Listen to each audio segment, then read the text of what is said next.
Welcome all the viewers to this lecture series। सभी श्रोताओं का स्वागत है इस प्रश्नोत्तरी कार्यक्रम में। जैसा कि आप जान रहे हैं, विगत कई माह से आप लोग का प्रश्न जो आ रहा है उसका उत्तर हम दे रहे हैं, और ज़्यादातर सभी प्रश्न भूमि विधान से संबंधित है, यानी कि लैंड लॉ से ही संबंधित हैं। लेकिन आज प्रश्नों का उत्तर देने के पहले मैं एक आवश्यक सूचना आप लोगों को देना चाहता हूं। इस सूचना पर ध्यान देंगे। पहली बात तो ये है कि हमारे पास आप लोग जो व्हाट्सएप पर या यूट्यूब पर प्रश्न भेजते हैं उसके बारे में जान लीजिए। बहुत से लोग ऐसे हाथ से लिख के कागज पर प्रश्न भेजते हैं और उसका फोटो करके भेज देते हैं। उसको पढ़ने में हमको दिक्कत होती है। मोबाइल में अक्षर छोटा छोटा दिखता है, उसको बड़ा करने पर भी पढ़ने में दिक्कत होती है और काफ़ी समय लगता है। दूसरा ये कि साफ अगर हाथ का लिखा हुआ नहीं है या फोटो साफ नहीं आया है तो बिल्कुल ही पढ़ा नहीं जाता है। इसलिए ऐसा कोई प्रश्न व्हाट्सएप पर नहीं भेजें। अगर आप हाथ से लिखते हैं तो हाथ का लिखा हुआ काला स्याही से साफ साफ बड़ा अक्षर में लिखें और उसका फोटो भी साफ रहे तो भेजें। और उसमें 3-4 लाइन 5 लाइन से ज़्यादा बड़ा सवाल नहीं भेजें। ज़्यादा बड़ा सवाल रहने पर भी आगे पीछे करके पढ़ने में बहुत समय लगता है। दूसरा ये है कि कुछ लोग बड़ा बड़ा प्रश्न पूछते हैं, उसमें लिखते हैं 2-2 3-3 पन्ने का, 4-4 पन्ने का। वो भी अवॉइड करें, उस तरह का प्रश्न नहीं पूछें। और ख़ास करके तब जब आपका कोई न कोई मामला चल रहा है किसी कोर्ट में, जमाबंदी से संबंधित चल रहा है या टाइटल से संबंधित चल रहा है या अपील चल रहा है, तो ऐसी स्थिति में आप जो प्रश्न पूछते हैं वो प्रश्न पूरा कागजात देखने के बाद ही सही उसका उत्तर मिल सकता है। तो पूरा कागजात तो आप लोग देते नहीं हैं, कुछ बात उसमें लिंक नहीं मिलता है, तो आगे पीछे करके देख के समझ करके कभी कभी हम जवाब देते हैं, लेकिन हो सकता है कि कोई जवाब गलत भी हो जाए, पूरा फैक्ट सामने नहीं रहने के कारण। तो इसलिए हमारा सब आप लोगों से अनुरोध है कि जहाँ कभी कोई विवाद चल रहा है और उससे संबंधित आपको प्रश्न पूछना है तो सबसे पहले अपने अधिवक्ता से संपर्क कीजिए और उनसे उस प्रश्न को पूछिए, और वो अधिवक्ता ने उस प्रश्न का क्या उत्तर दिया, उनका क्या विचार है, उनका ओपिनियन जान लीजिए, तब उन्हीं से प्रश्न करवाइए तो ज़्यादा अच्छा है। वो शॉर्ट में प्रश्न करेंगे और मौखिक प्रश्न कर सकते हैं या यूट्यूब पर भेज सकते हैं। तो ये रहा लिखित प्रश्न जो व्हाट्सएप पर भेजते हैं उसके संबंधित सूचना। आप व्हाट्सएप पर लिखित प्रश्न जो भेजते हैं या तो आप टाइप कर दें हिंदी या अंग्रेजी में, व्हाट्सएप पर टाइप करके भेजते हैं तो वो ठीक है।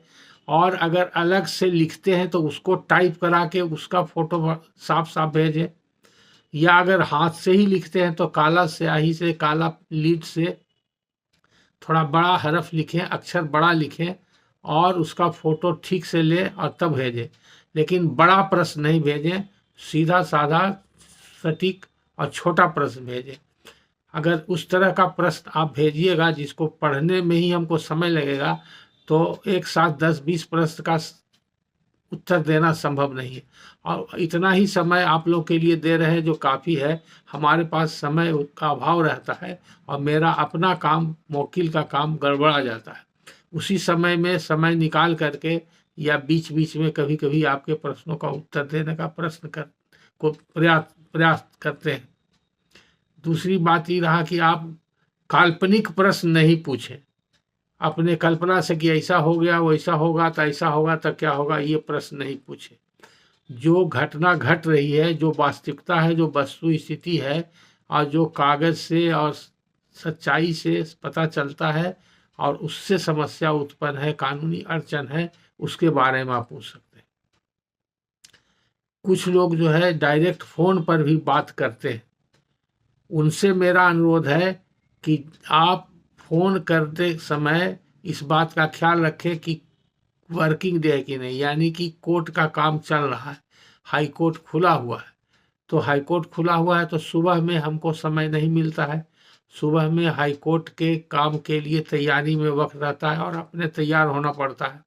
ऑफिस में बैठते भी हैं तो किसी क्लाइंट का सुबह में काम नहीं करते हैं, नया क्लाइंट का, जैसे कंसल्टेशन, डिस्कशन, ओपिनियन देना या पेपर देखना या नया क्लाइंट को इंटरटेन करना हो तो सुबह में ऑफिस में इंटरटेन नहीं करते हैं। सुबह में सिर्फ आज जो केस हाई कोर्ट में होगा, लिस्ट पर केस है, उससे संबंधित फाइल को देखते हैं थोड़ा बहुत और तब हाई कोर्ट जाते हैं। इसलिए सुबह में किसी भी वर्किंग डे में आप अवॉइड कीजिए। दूसरा, सुबह में तैयार होने का भी वक्त रहता है।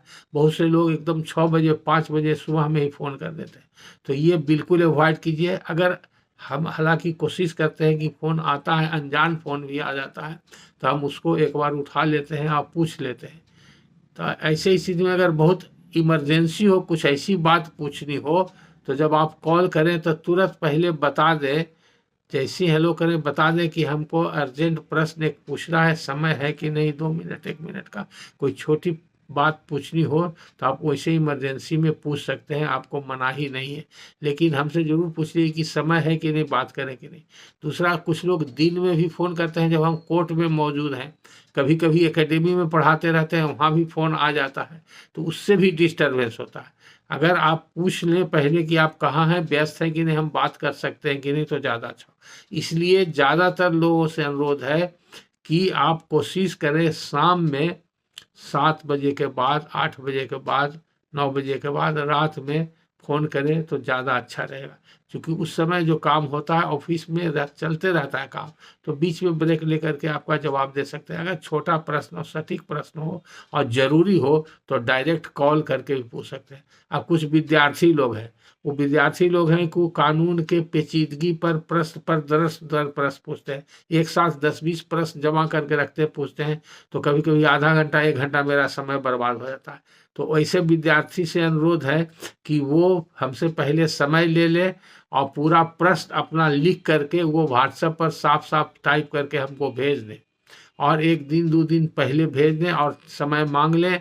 हम जब समय देंगे उसी समय पर वो प्रश्न का जवाब देंगे, क्योंकि वो ज्ञान के लिए और आगे अपना अगर लॉ के पेशा में आना चाहते हैं तो उसके लिए ज्ञान वर्धन करना चाहते हैं। कुछ लोग हैं जो कि प्रश्न का जवाब देने के बाद प्रश्न का फिर दर प्रश्न करते हैं और उसमें कुछ कल्पना से जोड़ घटाव करते हैं, वो भी गलत है, ऐसा नहीं करना चाहिए। और अगर ऐसा करेंगे तो हम जवाब नहीं देंगे, और वैसे व्यक्ति का फ़ोन है आएगा तो हम उसको इंटरटेन नहीं करेंगे, और नहीं तो ज़्यादा अगर डिस्टर्बेंस होगा तो उनका फ़ोन ब्लॉक कर देंगे। इसलिए आइंदे से जो भी श्रोता हैं इस तरह का इस्तेमाल करते हैं, फ़ोन अब बराबर पूछते रहते हैं, वो सब चीज़ जो कंट्रोवर्शियल लॉ में है, जो अभी सेटल लॉ नहीं है और जिस पर कई व्यू है, उस तरह का भी प्रश्न नहीं पूछिए। वो एकेडमिक प्रश्न है, वो एकेडमिक प्रश्न व्हाट्सएप पर एक जवाब दे देंगे तो गलत हो जाएगा, और उसका दूसरा जवाब भी मौजूद है, तीसरा जवाब भी मौजूद है। तो जहाँ पर कि कोई चीज़ रिसर्च करना पड़े, कोई अभी कंट्रोवर्शियल मैटर है या कोई नया नया जजमेंट अभी आया है और उस कहीं मामला हाई कोर्ट सुप्रीम कोर्ट में पेंडिंग है, वो सब के बारे में प्रश्न नहीं पूछिए। जो मामला सेटल्ड है, लॉ है, जो मेन आपको अभी जो प्रॉब्लम है ज़मीन जायदाद, या आजकल तो लैंड लॉ से हट करके भी लोग पूछ रहे हैं, जनरल लॉ से संबंधित भी बहुत लोग पूछ रहे हैं, और कुछ लोग एकेडमिक भी पूछ रहे हैं। वो कुछ लोग विद्वान श्रोता भी हैं काफ़ी, वो एकेडमिक प्रश्न भी पूछ रहे हैं, जिसका कि ऐसे कोई डे टू डे ज़रूरत नहीं है, लेकिन हो सकता है अपना ज्ञान वर्धन के लिए पूछें, या कभी कभी हमको ऐसा लगता है कि मेरे ज्ञान का वो जांच भी करना चाहते हैं कि इनको नॉलेज है कि नहीं, ऐसा भी कभी कभी लगता है। तो जैसा वैसा लगेगा हमको तो हो सकता है कि प्रश्न उत्तर देने में हमको भी हेजिटेशन हो, या कुछ ऐसा प्रश्न है जिसको कि हम हल नहीं कर सकते हैं, उसको हल करने के लिए हमको भी कुछ लॉ देखना पड़ेगा, कि लॉ का अथाह समुद्र है और हम सभी लॉ तो जानते नहीं हैं। हम जो अनुभव किए हैं, जो काम किए हैं, उसी के आधार पर बताते हैं। और कानून में ऐसी मान्यता है या अवधारणा है, 2 अवधारणा है जिसके बारे में सर्वमान्य है। पहला है जज के बारे में, अंग्रेजी में है जज नो लॉ। जज कानून नहीं जानता है, कानून के अंदर अवधारणा ही है। जज को कानून बताया जाता है वकीलों के द्वारा, दूसरी अवधारणा है कि वकीलों को कानून जानना जरूरी नहीं है। वकील को कानून जानना जरूरी है, ऐसे लगता है कि प्रामा फेसी गलत लगता है, लेकिन क्यों है ऐसा कि कानून का अथाह सागर है और ये किसी भी वकील के लिए संभव नहीं है कि सभी कानून को वो जाने। इसलिए दूसरा इसमें जो कहा गया अवधारणा का दूसरा पार्ट है, business of a lawyer is to know where is the law, it is not the business of a lawyer to know the law. इसका मतलब यह कि सभी कानून को जानने का बिजनेस वकीलों का नहीं है। ऑफ कोर्स जिस केस में हम काम करते हैं, जिस क्लाइंट के लिए काम करते हैं, उसमें जितने कानून की आवश्यकता है, जिस कानून को एप्लीकेशन होगा, उतना हमको जानना चाहिए। अगर हम पहले से नहीं जान रहे हैं तो हम लोग उस कानून को खोजते हैं, देखते हैं, पढ़ते हैं और अपने हिसाब से उसको अप्लाई करते हैं। तो ये दोनों प्रिजम्पशन समझ लीजिए। ये मान के चलिए कि जो भी प्रश्न आप पूछ रहे हैं वो डे टू डे आपके व्यवहारिक जीवन में उसका असर है, आपके जमीन जायदाद संपत्ति पर है, या घरेलू विवाद है, या और किसी तरह का विवाद है जिसमें कानूनी पेचीदगी कुछ है और उसमें आपको कोई राय की आवश्यकता है। लेकिन अगर आप ही समझते हैं कि हम फ़ोन पर पूछ लेंगे या व्हाट्सएप से पूछ लेंगे, यूट्यूब पर पूछ लेंगे और वो राय से आपका आगे मामला निपट जाएगा, ऐसा नहीं है। आप इनिशियली आप उससे मार्गदर्शन हो सकता है आपका, या आपको कोई कन्फ्यूजन है, कोई परेशानी है तो परेशानी दूर हो सकती है। तो ये तो रहा प्रश्न पूछने के बारे में। उसके बाद कुछ लोग हैं जो बराबर हमसे पूछते हैं, बहुतों को तो पता नहीं कि हम कौन हैं। यूट्यूब पर मेरा सुनते हैं, लेकिन हो सकता है यूट्यूब पर मेरा प्रोफाइल नहीं देखे हो, हम कौन हैं और क्या करते हैं और कहाँ रहते हैं, उनके प्रश्न से ये सब पता चलता है। इसलिए आज सभी श्रोताओं को मैं पूरा परिचय पुनः दे देना चाहता हूँ। मेरा नाम राजकिशोर प्रसाद सिंह है। मैं पटना उच्च न्यायालय में अधिवक्ता हूँ। शॉर्ट में RKP सिंह लोग बोलते हैं और हम लिखते भी हैं शॉर्ट में RKP सिंह। इसलिए हाईकोर्ट में जजेज लोग ज़्यादातर लोग RKP सिंह के नाम से ही जानते हैं। और किताब में जो नाम छपता है, जजमेंट में जो नाम छपता है, उसमें भी कहीं कहीं आप देखिएगा मेरा RKP सिंह ही नाम लिखा हुआ। तो पहले तो मैं आपको अपना परिचय दे रहा हूँ। और कुछ लोग ये भी नहीं जानते हैं, प्रश्न करते हैं कि मैं एक्टिव प्रैक्टिशनर हूँ, यानी कि मैं अभी वकालत पेशा में कार्यरत हूँ। मैं बेकार बैठा हुआ व्यक्ति नहीं हूँ कि सिर्फ यूट्यूब पर बैठ करके मैं वीडियो बनाता रहूँ, ऐसा नहीं है।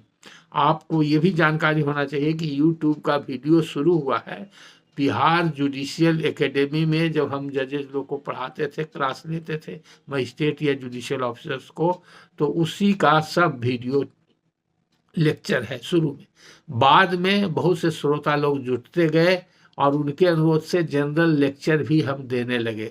और कुछ लेक्चर जो था लॉकडाउन के टाइम में ऑनलाइन क्लास चलता था, हम अपने ऑफिस में बैठ के ऑनलाइन क्लास लेते थे। तो ऑनलाइन क्लास वाला वीडियो ऑन रिकॉर्ड हो जाता था और अपलोड हो जाता था।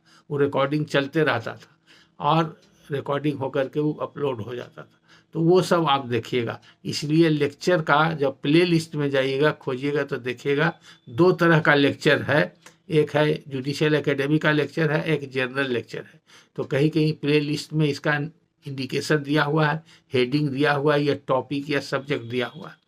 तो प्रोफाइल के जहाँ तक बात है, जानना चाहते हैं तो लोग जान लें, राजकिशोर प्रसाद सिंह, अधिवक्ता, पटना उच्च न्यायालय। रेस्ट मेरा बहुत लोग पूछते हैं कि आपका रहते कहाँ है, आपसे मिलना कैसे संभव है, मिल सकते हैं कि नहीं, ये सब प्रश्न आता है। तरह तरह के श्रोता लोग हैं। तो आज सभी श्रोताओं के जानकारी के लिए आज हम ये सूचना दे रहे हैं। हम पटना में ही रहते हैं। मेरा रेजिडेंस पटना में खाजपुरा, बेली रोड, खाजपुरा शिव मंदिर। पटना में बेली रोड में खाजपुरा एक पुराना मोहल्ला है, वहाँ पर एक शिव मंदिर है बहुत बड़ा, बेली रोड के किनारे। और उसी के सामने जो ओवर ब्रिज है, उसका पिलर नंबर 25 के सामने उत्तर 8-10 मकान के बाद बेली रोड से एक अपार्टमेंट है जिसका नाम है power tower apartment. Power tower apartment में 303 फ्लैट में मेरा ऑफिस है और 302 फ्लैट में मेरा ऑफिस है।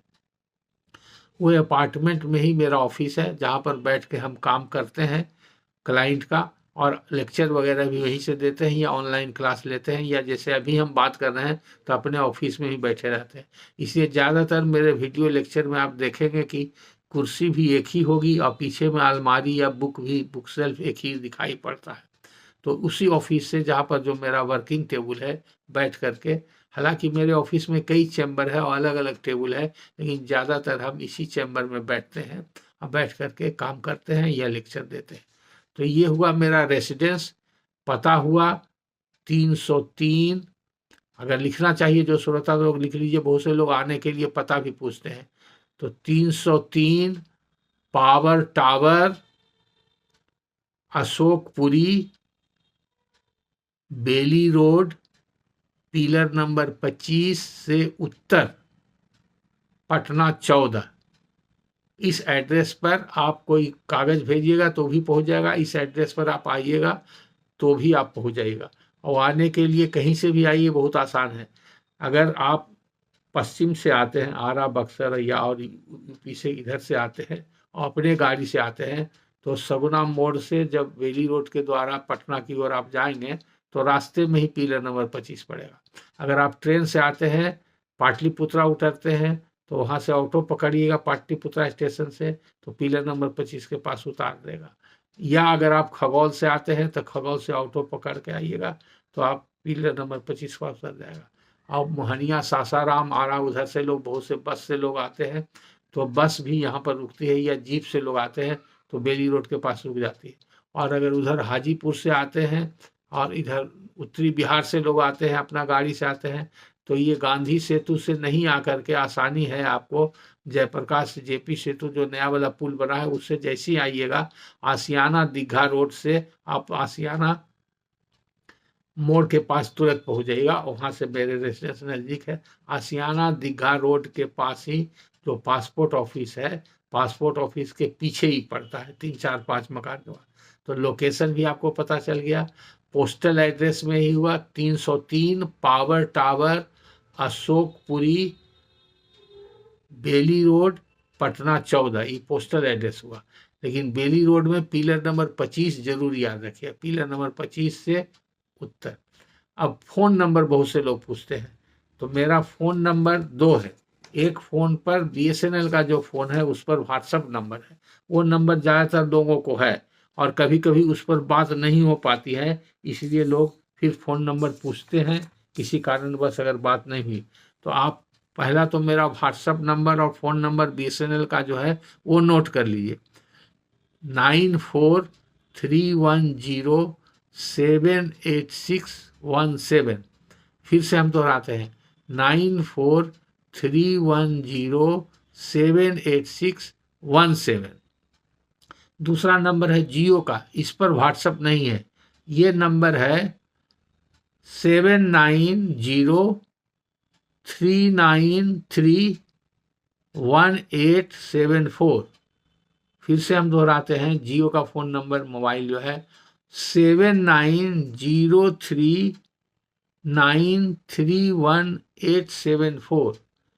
मेरा लैंडलाइन नंबर भी है, हो सकता है कभी कभी कुछ लोकल फॉल्ट के वजह से काम नहीं करे, लेकिन आप चाहिए तो उसको भी आप देख कर सकते हैं। वो 0612 पटना का कोड लगा करके आप फ़ोन पर डायल कीजिएगा 2592260, 2592260। तो तीनों फ़ोन वर्किंग कंडीशन में है, आप इस तीनों में से किसी पर बात कर सकते हैं। हाँ, कभी कभी BSNL का अगर रिचार्ज नहीं हुआ तो कभी कभी इनकमिंग बंद हो जाता है, कुछ लोग ऐसा शिकायत किए हैं। तो व्यस्तता के कारण स्टाफ लोग को इसका ध्यान नहीं रहा, रिचार्ज नहीं कराया, तो कभी ऐसा हो सकता है। तो ऐसा नहीं है कि आपसे कांटेक्ट नहीं होगा, किसी न किसी फ़ोन पर होगा, लेकिन व्हाट्सअप हमेशा चालू रहता है, आप व्हाट्सअप पर मैसेज कर सकते हैं। और ज़्यादातर अच्छा है कि आप शॉर्ट क्वेश्चन यूट्यूब पर बहुत लोग पूछते हैं, यूट्यूब पर ही पूछें, ज़्यादा अच्छा है। चूँकि हमको कभी व्हाट्सएप से देखना पड़ता है, फिर यूट्यूब से देखना पड़ता है, और हम ये बता चुके हैं कि सभी क्वेश्चन को हम देख करके पहले खुद नोट करते थे, तो उसमें और ज़्यादा समय लगता था। तो अब कोई मेरा स्टेनोटाइपिस्ट कोई स्टाफ आ गया, या कोई जूनियर या ट्रेनिंग का कोई वकील आ गया, ट्रेनिंग में लड़का लोग रहता है, उस सबको दे देते हैं, तो वो प्रिंट निकाल करके हमको दे देता है, और तब उसी के बाद हम आपको बताते हैं। तो जो साफ रहता है उसको पढ़ने में दिक्कत नहीं होती है, और जो साफ नहीं है उसको प्रिंट निकालने के बाद भी पढ़ने में दिक्कत होती है। इसलिए हम आप लोगों से ये अनुरोध कर रहे हैं कि इस बात का ख्याल कीजिए कि छोटा प्रश्न पूछिए, सटीक प्रश्न पूछिए, और एक ही व्यक्ति एक ही बार में 8-10 प्रश्न नहीं पूछिए। अलग अलग समय में अलग अलग डेट में आप पूछिए। जो बहुत ज़रूरी हो उसको पहले पूछिए, जो बहुत ज़रूरी नहीं उसको बाद में पूछिए। हाँ, अगर किसी प्रश्न का आंसर देने के लिए कुछ ज़रूरी फैक्ट चाहिए तो वो फैक्ट भी आप शॉर्ट में लिख सकते हैं और दे सकते हैं। लंबा अवॉइड कीजिए। और उसके बाद बहुत से लोग पूछते हैं कि आपसे बात करने का कब समय रहेगा फ़ोन पर। तो फ़ोन पर ऑनलाइन कंसल्टेशन भी कुछ लोग किए हैं। तो ऑनलाइन कंसल्टेशन के लिए आपको फ़ोन पर हमसे अपॉइंटमेंट लेना पड़ेगा, और ऑनलाइन कंसल्टेशन के लिए आपको एडवांस में कंसल्टेशन फ़ीस जमा करना पड़ेगा। जो कंसल्टेशन फ़ीस हम टेबल पर बैठ के लेते हैं, ऑनलाइन कंसल्टेशन भी उतना ही लेते हैं। दोनों तरह का कंसल्टेशन फ़ीस मेरा 16,000 है। तो ऑनलाइन के लिए आप पहले टाइम लीजिएगा कंसल्टेशन का। जो टाइम देंगे उसी टाइम पर आपका फ़ोन पर मैटेरियलाइज़ होगा टॉक, और आपको पहले हमारे अकाउंट में आपको फ़ोन पे के ज़रिए, गूगल पे के ज़रिए आपको जमा कर देना पड़ेगा। जो 943107 वाला फ़ोन नंबर है, उसी से वो लिंक है अकाउंट, उसी से फ़ोन नंबर से आप पे फ़ोन के ज़रिए, गूगल पे के ज़रिए आप उसमें ट्रांसफ़र कर सकते हैं। अगर आपको हमसे पेपर दिखाना है और कंसल्टेशन करना है तो उसके लिए भी आपको टाइम लेना पड़ेगा। उसमें हम टाइम आपको देंगे स्पेशली सैटरडे संडे, जब छुट्टी का दिन रहता है और उस दिन एकेडमी में अगर क्लास नहीं रहेगा तो ऑफिस में बैठ करके ड्राफ्टिंग का काम या कंसल्टेशन का काम करते हैं। उसी बीच में आपको समय देंगे। तो पेपर, जितना भी पेपर होगा वो सब पेपर लेके आइएगा। तो उस दिन ऑन स्पॉट आपको, या तो पहले आप एडवांस जमा कर दीजिएगा अकाउंट में तो ठीक है, नहीं तो ऑन स्पॉट आपको कंसल्टेशन फीस जमा करना पड़ेगा 16,000। तो आपका जो भी पेपर होगा देखने के बाद जो भी ओपिनियन होगा हम देंगे। तो ये तो रहा सोचना कैसे आप प्रश्न पूछेंगे और कौन सा प्रश्न पूछेंगे और कब हमसे बात करेंगे और मेरा एड्रेस क्या है। तो इसलिए बहुत से लोग हिचकिचाते हुए पूछते हैं कि हम आपसे मिलना चाहते हैं, तो कैसे मिले, आप कहाँ रहते हैं। तो बहुत लोग अज्ञान है, अज्ञानता के अज्ञानी हैं इस बारे में, या तो उन्होंने मेरा प्रोफाइल खोजा नहीं, देखा नहीं, या किसी से पूछा नहीं। किसी वजह से कोई उनको शेयर कर दिए होंगे, या कभी मौका मिला हंट करते करते उनको नज़र पड़ गया साइट पर और देखा। इसीलिए इस चैनल का नाम रखा गया है कि जजेज लोग के द्वारा ही शुरू किया गया था, जो एकेडमी में ट्रेनिंग में आते थे, उन्हीं के अनुरोध पर, अवेयरनेस ऑफ लीगल फ्रैटर्निटीज, उनके अवेयरनेस के लिए। लीगल फ्रैटर्निटी में जितना भी हैं विधि से जुड़े हुए व्यक्ति सभी आते हैं उसमें, जज, मजिस्ट्रेट, वकील जो भी हैं, या कचहरी में काम करने वाले स्टाफ सभी हैं, और लॉ स्टूडेंट्स भी आ जाते हैं, जो लॉ ट्रेनिंग करने वाले हैं वो भी आते हैं, जजेज जो प्रोफेशनल ट्रेनिंग में है सभी आते हैं। उन लोगों के ज्ञान वर्धन के लिए ये चैनल शुरू किया गया था, और इसका आधार ही यही है कि ये सब लेक्चर वही है जो जुडिशियल एकेडमी में दिया गया प्रारंभिक लेक्चर। हालांकि मेरा बहुत सारा लेक्चर है, लेकिन पुराना लेक्चर सब उपलब्ध नहीं रहने के कारण और उसको निकालने में दिक्कत होने के कारण स्टाफ को नहीं पता चल रहा है या नहीं मिला, प्रयास नहीं किया, जिसके वजह से वो सब, ऐसे तो हज़ारों लेक्चर होगा हर विषय पर, हर टॉपिक पर, फिर भी 100-200 लेक्चर तो ज़रूर है, उपलब्ध है। और जनरल लेक्चर भी है, मिला जुला के 300-400 लेक्चर अभी मेरा हर विषय पर उपलब्ध है। तो आप लोग अगर किसी टॉपिक पर मेरा लेक्चर सुनना चाहते हैं तो वो लेक्चर आप प्ले लिस्ट में जा करके खोज करके उसके हेडिंग से, कुछ तो कानून के हिसाब से है, कुछ धारावाहिक है, जैसे बीटी एक्ट पर है तो धारावाहिक है, लैंड लॉ पर है तो धारावाहिक है, सीपीसी पर है तो धारावाहिक है, 25-30 लेक्चर सीपीसी पर है, इस तरह से लगातार है उसका। तो आप बकास्त पर है तो उस पर भी कई लेक्चर है, गैर मजरूआ पर भी सब है, history of land law of Bihar, तो ये सब लेक्चर है। तो अगर जो लोग सचमुच में किसी प्रॉब्लम से ग्रसित हैं और उनको सही राय नहीं मिल रहा है तो सटीक प्रश्न समय पर पूछें, सही तरीका से पूछें, तो उनका हम ज्ञान वर्धन कर ही रहे हैं। और मार्गदर्शन भी चाहते हैं लोग तो मार्गदर्शन भी दे रहे हैं और उसका रिस्पांस भी अच्छा मिल रहा है।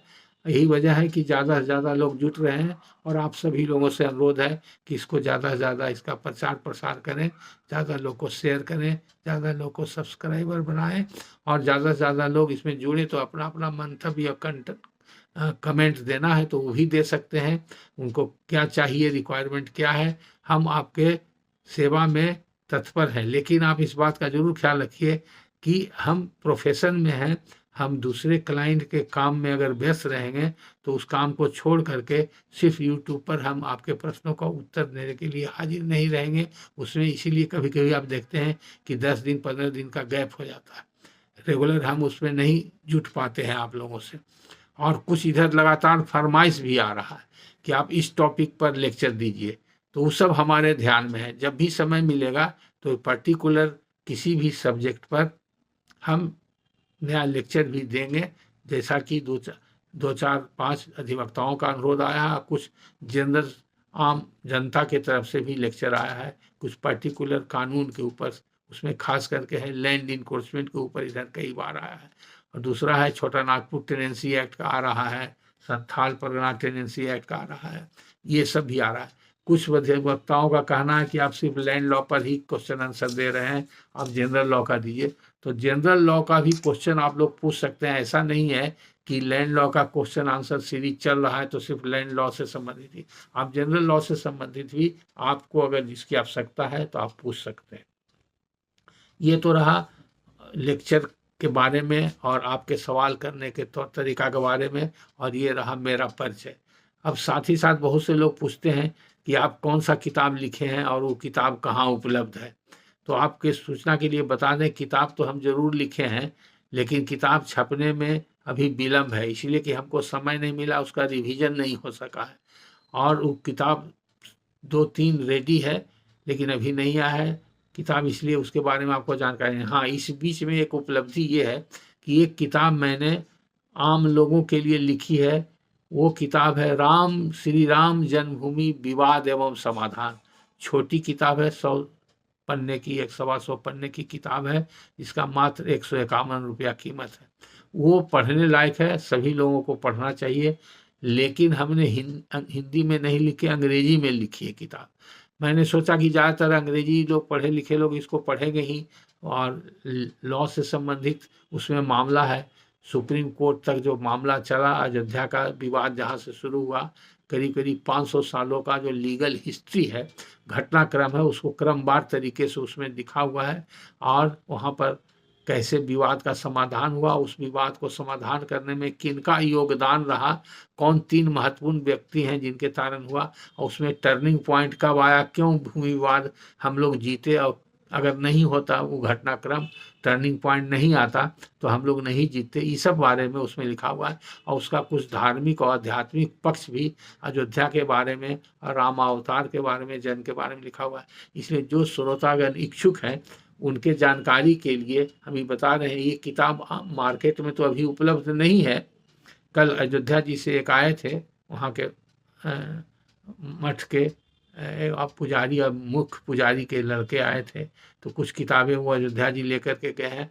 हाई कोर्ट में कुछ किताबें बिकी है, हाई कोर्ट में एक बुक सेलर है और प्रीतम, उसके पास कुछ किताब उपलब्ध है। जो लोग चाहते हैं खरीदना तो हाई कोर्ट से खरीद सकते हैं, या हमारे पास भी उपलब्ध है श्री राम जन्मभूमि विवाद एवं समाधान नाम से किताब, वो मेरे पास उपलब्ध है। जब कभी भी कोई चाहे आकर के हैंड टू हैंड खरीद सकते हैं। या अगर कोई व्यक्ति ऑन पोस्ट मंगाना चाहें तो हमसे फ़ोन पर रिक्वेस्ट कर दें और व्हाट्सएप पर अपना पोस्टल एड्रेस भेज दें और 151 रुपया अकाउंट में जमा कर दें, तो उनको बाई रजिस्टर्ड पोस्ट भी भेजा जा सकता है। ये व्यवस्था मैंने कर दिया, इसलिए अभी मार्केट में हर जगह उपलब्ध है। हाँ, मैंने कोशिश किया है कि वकालत खाना में वकीलों के माध्यम से कुछ चला जाए।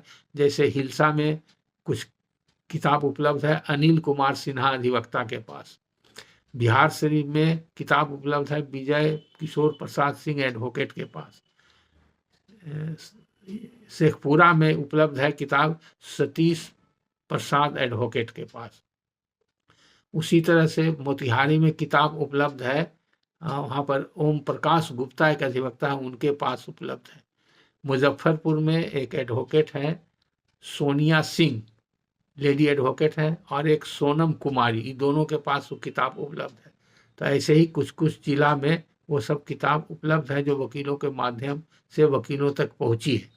हो सकता है इसका और डिमांड हो, क्योंकि हमको फीडबैक मिल रहा है कि जो लोग पढ़े हैं, अंग्रेजी के ज्ञान उतना नहीं है, उन लोग को कुछ डिफ़िकल्टी हुई और उन लोग का चॉइस हुआ कि नहीं, हिंदी में भी इसका रूपांतर होना चाहिए। तो अभी हम ऐसा नहीं कर पाएंगे, स्वयं हम ट्रांसलेट करने में अभी सक्षम नहीं है। तो अगर और किताब की मांग बढ़ेगी तो हमारा प्रयास है कि जो ट्रांसलेटर है, जो किताब का लॉ बुक का ट्रांसलेट करता है हाई कोर्ट में, उससे हम संपर्क करके एक आध सप्ताह 10 दिन में हम उसको हिंदी में ट्रांसलेट करवा करके फिर हिंदी वर्सन निकाल दें या द्विभाषीय वर्सन निकाल दें। ये डिपेंड करता है आप लोगों का कितना डिमांड है इसका, इसके ऊपर। तो ये तो आज की आवश्यक सूचना रही, इस सूचना हम समाप्त करते हैं। अब आप लोगों का कुछ प्रश्नों का उत्तर भी देते हैं। हम क्रमवार तरीके से प्रश्न आपका पढ़ रहे हैं। सबसे पहला प्रश्न है शिवम आनंद मटिया जमुई बिहार से। ये लिखते हैं, राइटिंग में इनका है, इनका ठीक है, सब टाइप किया हुआ था, साफ साफ था, इसलिए हम पढ़ रहे हैं और आपको बता रहे हैं आराम से। इनका प्रश्न है, I have a unique question to ask about section 5 of Bihar land reforms act 1950। How a person descendant of outgoing tenure holder मुकर्रीदार proprietor can prove his title over a land house which was used by his forefather as a homestead and did not got land rent fixed due to section 5 of the Bihar Land Reforms Act 1950, provided that as per C.S. Khatian, land is recorded as गैर मजरूआ मुकर्रीदार, nature of land as मकान, मैं सहन, कितादू, name of tenure holder Rai Tarni Prasad Bahadur मुंदरजे खेवट number 2, ancestor of the person. They do not have any jamabandi of that land as rent was not fixed, hence no rent receipt. तो इनका प्रश्न है लैंड रिफॉर्म्स एक्ट के सेक्शन 5 से संबंधित, और सीधा प्रश्न है, बहुत अच्छा प्रश्न है और सटीक प्रश्न है। प्रश्न के हिसाब से ये है कि अगर जो जमींदार थे, जिनकी जमींदारी चली गई, उसी को आउट गोइंग, या तो वो टेन्योर होल्डर थे या मुकर्रीदार थे या प्रोप्राइटर थे, सब जमींदार के ही कैटेगरी में थे, उनका मकान था और मैं सहन था, सहन का माने प्रति, और किता दो मतलब 2 किता होगा, 2 कमरा बना हुआ होगा, 2 या अलग अलग मकान होगा, और उनका नाम भी दर्ज है। खेवट जमींदार का एक अलग होता है, जैसे रैयत का खतियान होता है वैसे जमींदार का खेवट होता है। तो खेवट में उनका खेवट नंबर 2 में दर्ज है। अब क्वेश्चन ये है कि वो मर गए, जमींदार जिनका नाम दर्ज है, उनके वंशज हैं, वंशज इसको कैसे प्रमाणित करेंगे कि हमारा इसमें हक है, टाइटिल है, हकीयत है, अधिकार है। तो ये प्रमाणित करने का जब मौका आएगा तो कहीं पर कोई विवाद होगा तभी होगा। तो ये आपको बताना चाहिए कि अभी कोई विवाद है कि नहीं और कहाँ और किस प्रकार का विवाद है, तो उसी के हिसाब से आपको बताते प्रमाणित करने का तरीका। तो पहला तो प्रमाणित करने का तरीका ये है कि अगर उनके वंशज अभी भी उस पर कब्जा दखल में है तो कब्जा दखल ही बहुत बड़ा प्रमाण है। तो उसका फिजिकल वेरिफिकेशन हो सकता है। फिजिकल वेरिफिकेशन में आप भौतिक निरीक्षण के क्रम में आपका कब्जा पाया जाएगा, यानी जो उनके वारसान है उनका कब्जा पाया जाएगा, तो उनका चीज ये माना जाएगा, पक्का माना जाएगा और वो रैयत माने जाएंगे कानून के तहत। उसके लिए रैयत बनाने के लिए करने की कोई आवश्यकता नहीं है, चूंकि सेक्शन 5 के हिसाब से जो मकान, दुकान जो भी था, गार्डन, टेम्पल, तालाब, मकान से अटैच्ड वगैरह जो भी था लैंडलॉर्ड का, वो सब लैंडलॉर्ड का ही माना गया कि वो लैंडलॉर्ड का रह गया और सरकार उसका जमींदार हो गई, और जो लैंडलॉर्ड है उसका कैरेक्टर बदल गया, यानी कि अब वो लैंडलॉर्ड से उस जमीन का, उस मकान का वो रैयत हो गया और उसके जगह पर जमींदार जो है सरकार हो गई। अब जब वो रैयत हो गया तो रैयत के लायबिलिटी क्या हो गया कि वो सरकार को लगान दे, तो उसको लगान फिक्स कराना पड़ता है, रेंट फिक्स कराना पड़ता है।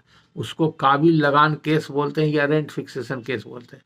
तो उसके लिए बिहार लैंड रिफॉर्म्स रूल्स में प्रावधान है। फॉर्म के में एप्लीकेशन पड़ता है और फॉर्म एल में नोटिस जाती है आम जनता को। आपत्ति किसी को है तो आपत्ति पर सुनवाई होती है। उसके निराकरण के बाद वो लगान निर्धारण का आदेश पारित होता है। जब आदेश पारित होता है तो उसका रेंट रोल बनता है, जिसका फॉर्म एम बोलते हैं। उसी को एम रोल भी कुछ लोग बोलते हैं, कुछ लोग रेंट रोल भी बोलते हैं। यानी कि जब लगान निर्धारण की प्रक्रिया समाप्त हो गई तब उस व्यक्ति के नाम से लगान निर्धारित किया गया। तो लगान निर्धारित होने के बाद वो व्यक्ति सरकार को लगान देगा, तब उसकी रसीद कटेगी, तब उसके नाम से लगान निर्धारण के बाद पहले जमाबंदी में उसका नाम आएगा, यानी कि रजिस्टर 2 में उसकी एंट्री होगी, तब उसका रसीद कटेगा। यही प्रक्रिया है। तो आप कह रहे हैं कि जमींदारी गए हुए अभी बहुत समय हो गया, 70 साल हो गया। कब्जा है अगर आपका और आपने अभी तक मालगुजारी नहीं दिया है या रेंट फिक्स नहीं करा है, तो उसमें लिमिटेशन नहीं है। आप अभी भी लगान निर्धारण के लिए आवेदन दे सकते हैं, तहसीलदार के यहाँ या अंचल अधिकारी कार्यालय में दे सकते हैं। अंचल कार्यालय में देने के बाद वो पहले कर्मचारी रिपोर्ट करेगा कि इनका भौतिक कब्जा है कि नहीं। दूसरा, वो रिपोर्ट करेगा खतियान में क्या एंट्री था। वेस्टिंग के बाद इनका माना जाएगा कि नहीं माना जाएगा, उसके बारे में वो अपना मंतव्य देगा। हो सकता है दे, या सिर्फ अंचल अधिकारी को प्रतिवेदित कर देगा। तो उसके आधार पर वो रिपोर्ट में देगा कि अगल बगल का उस तरह के ज़मीन का क्या रेट होना चाहिए, रेंट का। तो रेट के बारे में आएगा, तो वो रेट का फिक्स होगा, रेंट फिक्स होगा। रेंट जब फिक्स होगा तो आपसे उन्मूलन के समय से, यानी कि 70 साल पहले का जमींदारी उन्मूलन हो गया तो पिछला बकाया सब जोड़ के लिया जाएगा, यही है। लेकिन लगान निर्धारण हो जाएगा। नहीं निर्धारण होने का कारण कुछ नहीं, इसलिए कि अगर लगान निर्धारण नहीं होगा तो सरकार का रेवेन्यू लॉस होगा, तो सरकार को फायदा है, इसलिए लगान निर्धारण होगा। और कानूनन उस सरकार में तो वेस्ट किया नहीं। हाँ, अगर आपका कभी कब्जा नहीं रहा और सरकार कब्जा में आ गई तो वो आपको राइट एक्रू नहीं किया। कब्जा होना जरूरी है। जिस दिन वेस्टिंग हुआ उस दिन अगर आपका कब्जा था, वेस्टिंग के दिन भी आपका कब्जा था और आज भी कब्जा है, तो आपका रईती हो गया कानूनन। सरकार सिर्फ आपसे लगान ही ले सकती है। लगान लेने के लिए आपको पहल करना पड़ेगा, निर्धारित कराना पड़ेगा। अब प्रूफ करना होगा। अगर सिविल कोर्ट में मामला है तो ये प्रमाणित करने के लिए वहाँ पर मौखिक गवाही दे सकते हैं। अगर उस मकान में आप रह रहे हैं तो और भी बहुत तरह का उसमें हो सकता है, कागजी प्रमाण भी हो सकता है। आप उस मकान में उसी एड्रेस पर आपके पास पत्र आता होगा, उसी मकान में आपने बिजली कनेक्शन लिया होगा, उसी मकान में आपका टेलीफोन कनेक्शन अगर होगा तो भी प्रमाण हो जाएगा। उसी मकान का अगर आप वहाँ पर टैक्स चौकीदारी देते हैं, रहते हैं, उसका जिक्र है, तो भी एक प्रमाण होगा। अगर पंचायत में अगर है, गांव में है मकान, तो वहाँ पर पंचायत पारिवारिक बही भी बनती है पंचायत एक्ट के तहत। तो पंचायत पारिवारिक बही में उस मकान का नंबर होता है, या मकान का नंबरिंग भी अलग से पड़ता है पंचायत के रजिस्टर रिकॉर्ड में, तो भी आपके कब्जा का सबूत माना जाएगा। तो ये सब कुछ कागजी सबूत हुआ।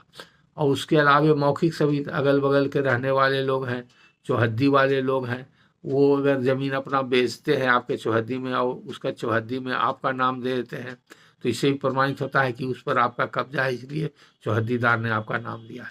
तो कुछ मौखिक साक्ष्य और कुछ कागजी साक्ष्य दोनों के द्वारा ये आपका प्रमाणित हो सकता है कि आपका कब्जा है। और अगर आपका कब्जा है तो लगान निर्धारण भी हो जाएगा। लगान निर्धारण है तो रसीद भी कट जाएगा। उसके बाद आपको माना जाएगा संपूर्ण स्वामी, और स्वामित्व का सभी आपको अधिकार प्राप्त होगा। आप बेच सकते हैं, उसको किसी को किराया लगा सकते हैं, जो चाहे तोड़ के बना सकते हैं, जो चाहे कर सकते हैं। दूसरा इनका प्रश्न है, how can they get this land surveyed in Bihar special survey. उसके लिए कुछ करने की जरूरत नहीं है। जब सर्वे होगा तो यही बात है, आप सर्वे पदाधिकारी को दिखाइएगा कि ये जमीन इस खतियान में ऐसा ऐसा दर्ज है और जमींदारी उन्मूलन के बाद से हम इसी मकान में रह रहे हैं, हमारा कब्जा चला आ रहा है, या मेरे पिताजी का आ रहा था, पिताजी के देहांत के बाद मेरा आ रहा है, या मेरे दादा का था, दादा के बाद पिता का हुआ, पिता के बाद मेरा आ रहा है। इसलिए ये ज़मीन हमारा अब रईती माना जाएगा कानून के तहत, इसका खाता मेरे नाम से खोला जाए। तो सर्वे वाले लोग आपके नाम से खाता खोल देंगे, क्योंकि प्रीवियस खतियान से आपका लिंक हो जाता है और कानून से आपको अधिकार मिल जाता है, अब ऑटोमेटिकली मिल जाता है। वो तो सेक्शन 5A के प्रावधान के अनुसार से अधिकार हो जाता है, अलग से देने की आवश्यकता नहीं। इसलिए खाता खुलने में कोई दिक्कत नहीं, आपके नाम से स्पेशल सर्वे खतियान बन जाएगा।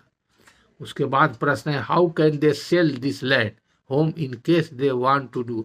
आपको जैसे ही बताया आप संपूर्ण स्वामी हो गए तो आप जमीन बेच सकते हैं, कुछ भी कर सकते हैं। लेकिन आजकल क्या है कि जमीन बेचने जाइएगा तो गांव का जमीन है जिसका लैंड रेवेन्यू लगता है, तो वहाँ पर रजिस्ट्री कचहरी में आपको up to date rent receipt मांगेगा। तो रेंट रिसीट आपका तो लगा निर्धारण हुआ ही नहीं, यानी कि रसीद है नहीं, तो वहाँ पर हो सकता है रजिस्ट्री में आपको दिक्कत हो, रजिस्ट्री नहीं करे। इसलिए बेचने के पहले आप ये प्रक्रिया अपना लीजिए, उसके बाद आप बेच सकते हैं। बेचने में कोई दिक्कत नहीं। खरीदने वाला व्यक्ति अगर जान रहा है कि आपका टाइटिल है, कानूनन आप इसके हकदार हैं और कब्जा आपका है, तो बिना रसीद के खरीदने वाला व्यक्ति भी खरीद सकता है। अगर रजिस्ट्री हो जाती है तो खरीद सकता है। टाइटिल में उसे कोई दिक्कत नहीं है। रसीद नहीं रहने से टाइटिल ख़त्म नहीं होता, या रसीद होने से किसी को टाइटिल होता है। रसीद जो है वो टाइटिल का डॉक्यूमेंट नहीं है, यहाँ तक कि उसको पजेशन का भी डॉक्यूमेंट नहीं माना जाता। कभी कभी किसी खास परिस्थिति में पजेशन के सपोर्ट में उसको देखा जा सकता है, वो सप्लीमेंट्री एविडेंस माना जा सकता है पजेशन के सपोर्ट में, कि हम रैयत है, हम कब्जा में है, तब ने हम लगान दे रहे हैं। लेकिन वो डायरेक्ट एविडेंस ना टाइटिल का है ना पजेशन का है। ये हो गया। उसके बाद नेक्स्ट प्रश्न है रोहित कुमार का। ये कहाँ से लिखे हैं रोहित कुमार जी, इन्होंने एड्रेस नहीं दिया है। इनका पूछते हैं बीटी एक्ट 106 क्या है, यानी दफा 106 बीटी एक्ट क्या है, कानून के बारे में जानना चाहते हैं। दूसरा कहते हैं अगर बीटी एक्ट 106 के तहत डिग्री मिला है तो लेकिन विपक्षी के खतियान से नहीं कटा है तो क्या डिग्री वैध होगा या अवैध होगा। ये भी हाइपोथेटिकल क्वेश्चन है, यानी कि काल्पनिक क्वेश्चन कर रहे हैं। अगर ऐसा है तो खतियान देखना चाहिए था और 106 का क्या डिग्री हुआ वो देखना चाहिए था और वो देख करके बताना चाहिए था। तो इसीलिए इस तरह का क्वेश्चन अवॉइड कीजिए पूछने के लिए। आपने जो किया हाइपोथेटिकल मान करके ऐसा हो तो क्या हो, ऐसा हो, तो हम भी उसी तरह से मान करके आपको जवाब दे रहे हैं। अगर कागज में कुछ दूसरा लिखा होगा तो मेरा जवाब गलत होगा, ये समझ लीजिए। तो सबसे पहले मैं ये आपको बताना चाहूँगा कि बीटी एक्ट में टाइटिल सूट जैसे सिविल कोर्ट में होता है, उसी तरह से एक रेवेन्यू कोर्ट क्रिएट होता है। जब सर्वे चलता है उस समय रेवेन्यू का मामला देखने के लिए, और वो कानून के तहत वो रेवेन्यू कोर्ट जो है प्रैक्टिकली सिविल कोर्ट ही होता है, सिविल कोर्ट के तरह ही वो काम करता है, और मुंसिफ रैंक के पदाधिकारी ही उसमें काम करते हैं। तो वहाँ पर केस फाइल होता है, जैसे सिविल कोर्ट में टाइटिल सूट होता है उसी तरह का वो भी टाइटिल सूट में ही रिकॉर्ड होता है, या रेवेन्यू सूट करके रिकॉर्ड होता है, रजिस्टर होता है। वो इसलिए होता है कि अगर खतियान बनाने में कोई भूल चूक गलती हो गई तो जिस आदमी के खिलाफ खतियान बन गया जो उससे एग्रीव्ड है, तो खतियान में सुधार हेतु, गलती में सुधार करने हेतु वो केस कर सकता है दफा 106 बीटी एक्ट। और जिसके नाम में बन गया है वो विपक्षी पार्टी होगा, यानी कि मुदाले होगा, ये मुद्दे बनेगा, वो मुदाले, ये प्लेंटिफ और वो डिफेंडेंट खिलाफ पार्टी। उसको नोटिस जाएगी, उसको जवाब देने का मौका मिलेगा दोनों पार्टी से, इसका अर्जी और उसका बयान तहरीर आने के बाद इशू बनेगा। इशू बनने के बाद दोनों को गवाही का मौका मिलेगा। मौखिक गवाही और कागजी गवाही जो होगा, दोनों पक्ष विपक्ष अपने अपने दावा में देंगे, उस पर वो रेवेन्यू ऑफिसर जो होंगे वो अपना फैसला देंगे कि हाँ, इसमें खतियान में एंट्री में मुद्दई का नाम रहना चाहिए था, गलती से मुदाले का नाम चढ़ गया, इसलिए मुदाले का नाम हटा करके खतियान को सुधार करके दूसरा खतियान पब्लिश किया जाए। ये वो डायरेक्शन देंगे, उसी को डिक्री होना कहते हैं। पहले फैसला लिखेंगे और फैसला में वो डायरेक्शन देंगे, उसी के आधार पर डिक्री बनेगा। वो जो डिक्री बनेगा उसके आधार पर सर्वे वाले पदाधिकारी जो होंगे वो उस खतियान को सुधार करके फिर से दोबारा पब्लिश करेंगे, और उसमें जो सुधरेगा तो उस पर वो इंडोर्समेंट बना दिया जाएगा, लिख देंगे कि केस नंबर इतना में आदेशानुसार ये सुधार किया जाता है। तो जब सुधार की प्रक्रिया अपनाई जाती है तो वो खतियान जिसमें सुधार किया गया उसकी मान्यता समाप्त हो गई। उसके बाद अगर दूसरा खतियान बन गया सुधार किया हुआ तो उसकी मान्यता रहेगी। अगर किसी कारणवश मान लिया कि दूसरा सुधार किया हुआ खतियान नहीं बना तो पहला खतियान की मान्यता समाप्त समझी जाएगी फैसला और डिग्री के आधार पर। तो आगे अगर कोई कार्रवाई करना होगा तो जिनके पक्ष में फैसला डिग्री है उसके आधार पर वो आगे कार्रवाई करते रहेंगे, कर सकते हैं। तो आपका जो सवाल है कि विपक्ष के खतियान से नहीं कटा है तो क्या डिग्री वैध होगा या अवैध होगा? ऐसा नहीं हो सकता। खतियान से नाम नहीं कटा है तो ये गलती है सर्वे के कर्मचारी का। उनको ज़्यादा पावर नहीं है, उनसे ज़्यादा पावर है रेवेन्यू कोर्ट का जिसने फैसला किया। तो वो अगर नहीं काटेगा तो उससे फैसला नहीं हुआ, तो ये फैसला करने का और ये कानून बनाने का कोई मतलब ही नहीं रहता। अगर वो आदमी मान लिया कि बेईमानी शैतानी करता है या गलती से उसके वो छोड़ देगा तो अदालत के फैसला के ऊपर भी वही भारी पड़ जाएगा, ऐसा नहीं हो सकता। वो उसके वजह से डिग्री अवैध नहीं हुआ, डिग्री एकदम वैलिड रहेगा। अब वो डिग्री को तोड़ाना अगर कोई चाहेगा व्यक्ति यानी विपक्षी जो है तो उसको अपील फाइल करना पड़ेगा। वो अपील जो फाइल होता है वो अपील के लिए अलग से बना हुआ है, लेटर बना हुआ है। वो सब जज रैंक के ऑफिसर होते हैं, उनके यहाँ वो अपील होता है, रेवेन्यू अपील कहलाता है। अगर वो अपील में फैसला वही रह गया तो ठीक है, अगर अपील में चाहे तो फैसला उलट भी सकता है, तो फिर अपील का फैसला अंतिम माना जाएगा। और वो रेवेन्यू अपील में भी अगर कोई फैसला हो गया तो कोई पार्टी चाहते हैं कि हम उसका अपील करें तो उसका फिर सेकेंड अपील हाई कोर्ट होता है, तो हाई कोर्ट तक उसकी लड़ाई चलती है। तो अगर किसी केस में हाई कोर्ट तक लड़ाई हुई तो अंतिम निर्णय जो हाई कोर्ट का होगा वही माना जाएगा। यानी कि अदालत का निर्णय, रेवेन्यू कोर्ट का जो पहला निर्णय है या रेवेन्यू अपील में जो निर्णय हुआ या रेवेन्यू सेकेंड अपील में जो निर्णय हुआ, वही निर्णय अंतिम माना जाएगा और उसी के हिसाब से खतियान को पढ़ा देखा और समझा जाएगा। अगर खतियान रद्द हो गया, खतियान में सुधार हो गया तो रद्द माना जाएगा, सुधार किया हुआ माना जाएगा। सुधारा हुआ खतियान बना हो या नहीं, बन गया हो तो सो मत सो गुट, कोई बात नहीं। तो जैसा आप कह रहे हैं कि जो आदमी हार गया और उसी का नाम गलती से चढ़ गया था, उसका नाम कटा ही नहीं, तो इसका फायदा वो नहीं ले सकता है। वो जब आप डिग्री दिखा दीजिएगा तो कटा हुआ खतियान रहे या नहीं रहे वो माना जाएगा कि वो कटा हुआ है। तो ये आपके सवाल का जवाब हो गया। उसके बाद एक वकील साहब हैं, लिखते हैं सुरेंद्र एडवोकेट त्रिवेणीगंज से। इनका प्रश्न है, पढ़ते हैं हम। सर प्रणाम, आपको भी प्रणाम। एक आदमी जमीन लिया लीज पर स्कूल चलाने, 2500 रुपया महीना पर, परंतु 3 साल तक किराया नहीं दिया जमीन में।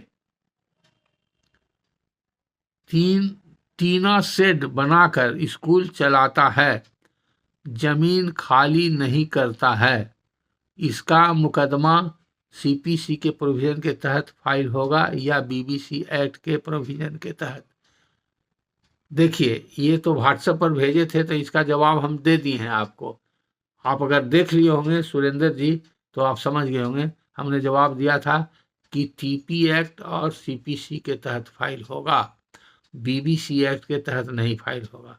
अब उसका कारण बताते हैं। जो भी सिविल कोर्ट में केस फाइल होता है वो सब सूट ऑफ सिविल नेचर है, सेक्शन 9 सीपी के तहत ही, सब सीपीसी के तहत ही सभी सूट आता है।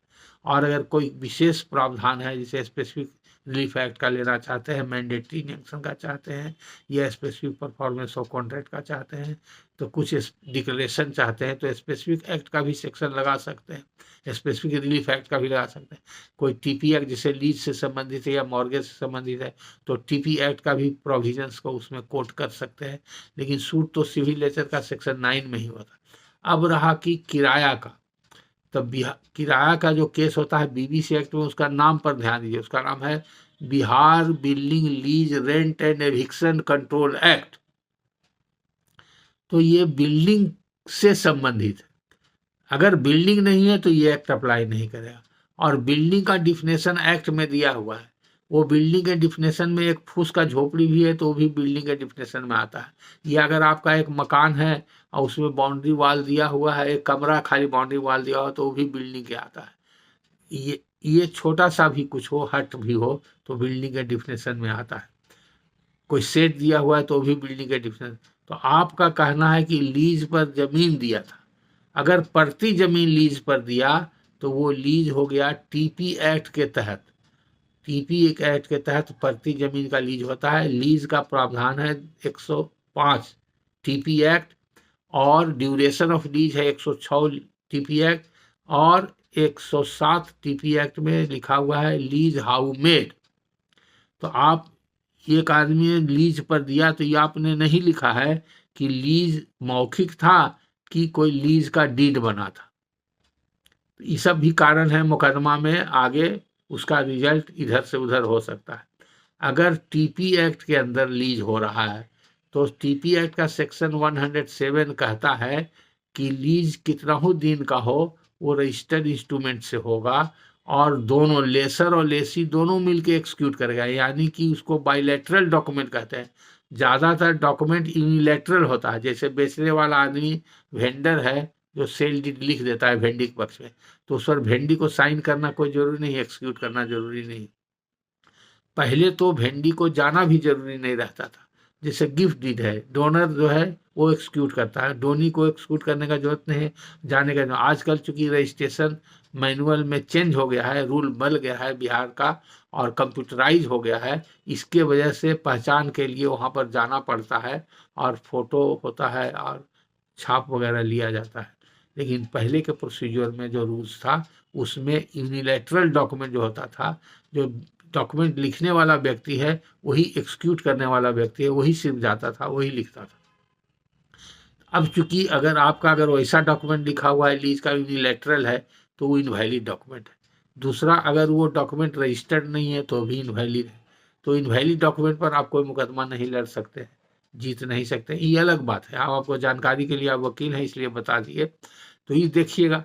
हाँ, लेकिन आपका मुख्य प्रश्न है कि बीबीसी एक्ट अप्लाई करेगा टीपी एक्ट, तो ये अप्लाई करेगा टीपी एक्ट। आंसर यही है। क्यों अप्लाई करेगा टीपी एक्ट? कि लीज जो होता है प्रति जमीन का वो टीपी एक्ट के अंदर होता है। बीबीसी एक्ट जो है वो लीज के बारे में कहता है, जिसको कि हम लोग जनरली किरायनामा बोलते हैं, लेकिन लीज कैसे क्रिएट होगा बीबीसी एक्ट में नहीं लिखा हुआ है। अगर कोई मकान किसी व्यक्ति को किराए पर दिया जाता है तो किराए पर देना ही हुआ लीज। उसी को लीज को पट्टा भी बोलते हैं, किरायनामा भी बोलते हैं, लीज डीड को, और मुकर्री भी बोलते हैं, तो वह अलग है। जैसे जमींदार लोग हुक्मनामा देता था तो वो भी रजिस्टर्ड पट्टा बंदोबस्ती करता था, तो वो भी परमानेंट लीज करता था, लीज ही होता था। तो लीज परमानेंट हो सकता है, जिसको परपेचुअल लीज बोलते हैं, या फिक्स्ड पीरियड के लिए हो सकता है, तो वो अलग एस्पेक्ट है। तो जब लीज अगर है, टीपी एक्ट के तहत लीज दिया गया, और वो शर्त क्या है लीज का, किराया देने का शर्त है, किराया नहीं देता है, तो सबसे पहले टीपी एक्ट में अगर केस करना होगा तो आपको 106 टीपी एक्ट में उसका टेनेंसी टर्मिनेट करने के लिए नोटिस देना पड़ेगा। और जब नोटिस टर्मिनेट कर देते हैं तभी उसका लीज डीड के हिसाब से, शर्त के हिसाब से और नोटिस के हिसाब से जो मुकदमा लाइएगा उसको इजेक्टमेंट सूट बोलते हैं। अब बीबीसी एक्ट के तहत जो मुकदमा होता है उसको इविक्शन सूट बोलते हैं। तो इविक्शन सूट और इजेक्टमेंट सूट में थोड़ा फर्क है। इविक्शन सूट होता है बीबीसी एक्ट के सेक्शन 11 के हिसाब से, उसमें जो कंडीशन 3-4 दिया हुआ है वो कंडीशन अगर फुलफिल होगा तब लैंडलॉर्ड को, मकान मालिक को केस करने का अधिकार होगा सिविल कोर्ट में, तब एविक्शन का डिग्री पारित होगा। उसमें भी है कि अगर पर्सनल नेसेसिटी पर है और फिक्स टर्म ऑफ लीज का एक्सपायरी का केस है तो उसमें स्पेशल प्रोसीजर में होगा, जो सेक्शन 14 के तहत उस सूट चलता है। स्पेशल प्रोसीजर में टेनेंट को कंटेस्ट का राइट नहीं है, वो जब एफिडेविट पर लीव लेगा, उसको लीव मिलेगा तब कंटेस्ट का परमिशन मिलेगा, नहीं तो सीधे उसको खाली ही करना पड़ता है। फिर उसको अपील का उसमें राइट नहीं है स्पेशल प्रोसीजर में। तो ये देखना पड़ेगा कि वो सूट बीबीसी एक्ट के अंतर्गत किस धारा में आवेगा। वो अगर ज़रूरत है, उसको पर्सनल नेसेसिटी है, और अगर फिक्स टर्म ऑफ टेनेंसी का एक्सपायरी का है, ये 2 ग्राउंड दिया हुआ है या दोनों में से एक ग्राउंड है, तो वो पर्सनल नेसेसिटी और फिक्स टर्म ऑफ टेनेंसी के एक्सपायरी के ग्राउंड पर आपको सूट जो आवेगा उसको बोलते हैं स्पेशल प्रोसीजर में आएगा। उस समरी सूट के तरह जल्दी उसका निराकरण होता है। तो आपका केस चूंकि परती जमीन का है, जमीन आप लीज पर दिए, बाद में वो टीना लगा दिया, टीना लगा करके वो स्कूल चलाने लगा, तो उससे कुछ नहीं होता। उससे आपका जो जिस दिन टेनेंसी कंटिन्यू किया, इनिशियल टेनेंसी स्टार्ट हुआ, वो परती जमीन पर हुआ, इसलिए वो टीपी एक्ट का प्रावधान होगा और टीपी एक्ट के प्रावधान के अंदर आएगा। तो टीपी एक्ट केस करने के पहले देखिएगा सेक्शन 105, 106, 107, और अगर फॉरफीचर ऑफ टेनेंसी होता है कि नहीं होता, उसके लिए सेक्शन 111 देखिएगा। ये अगर 4 सेक्शन देखने के बाद अगर आपको समझ में आता है तो उसी के हिसाब से नोटिस देकर के आप सूट फाइल कीजिएगा।